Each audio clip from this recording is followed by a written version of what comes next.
Resesi ancam dunia, situasinya bakal semengerikan ini nanti. Situasi sepanjang 2022 semuanya serba tak pasti. Berbagai perkembangan perekonomian dunia kini telah menebar kekhawatiran. Bertemunya krisis energi, pangan, dan keuangan berujung pada resesi global.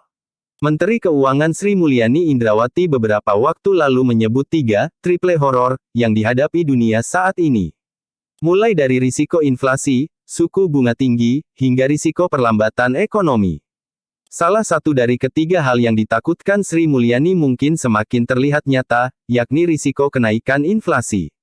Inflasi yang meroket nampaknya semakin tidak terhindarkan, pasca keputusan pemerintah menaikkan harga bahan bakar minyak BBM subsidi.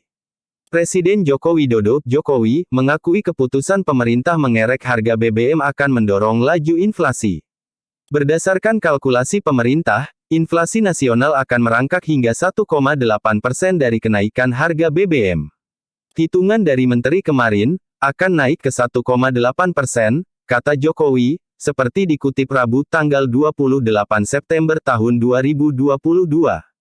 Sebagai informasi, perkembangan indeks harga konsumen IHK hingga akhir Agustus tahun 2022 sudah mencapai 4,6% secara year-on-year, sedikit lebih rendah dibandingkan bulan sebelumnya yang mencapai 4,9%.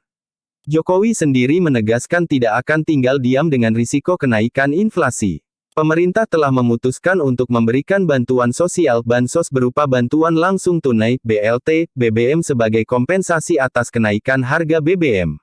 Saya enggak mau diem. Kita harus intervensi, tegas Jokowi. Jokowi sendiri mengakui momok yang saat ini dikhawatirkan semua negara adalah pertumbuhan ekonomi dan inflasi. Momok semua negara sekarang ini pertumbuhan, growth-nya berapa, inflasinya berapa, kata Jokowi. Adapun dalam beberapa waktu terakhir, sederet negara jatuh ke lubang resesi. Baik negara maju maupun negara berkembang, apalagi miskin. Bahkan seperti Sri Lanka, Argentina serta Bangladesh sudah bangkrut. Hal ini disebabkan oleh situasi dunia yang semakin kacau balau. Inflasi global melonjak akibat krisis rantai pasok karena pandemi COVID yang berlangsung selama 2 tahun lebih. Hal ini juga diperburuk oleh perang Rusia, Ukraina yang belum diketahui ujungnya. Sampai muncul krisis energi dan pangan di beberapa negara. Lonjakan inflasi direspons oleh pengetatan likuiditas dan kenaikan suku bunga negara maju.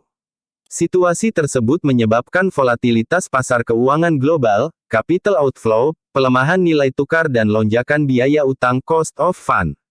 Kondisi ini diikuti oleh koreksi ke bawah proyeksi pertumbuhan ekonomi global. Ini mengakibatkan potensi terjadinya stagflasi yaitu pelemahan ekonomi global disertai inflasi tinggi.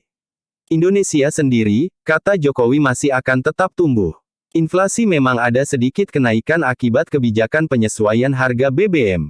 Akan tetapi diantisipasi dengan berbagai kebijakan bantuan sosial. Kita berhitung dengan detail, karena penyesuaian subsidi BBM yang sudah kita umumkan minggu lalu berimbas ke inflasi, katanya. Klik subscribe dan follow.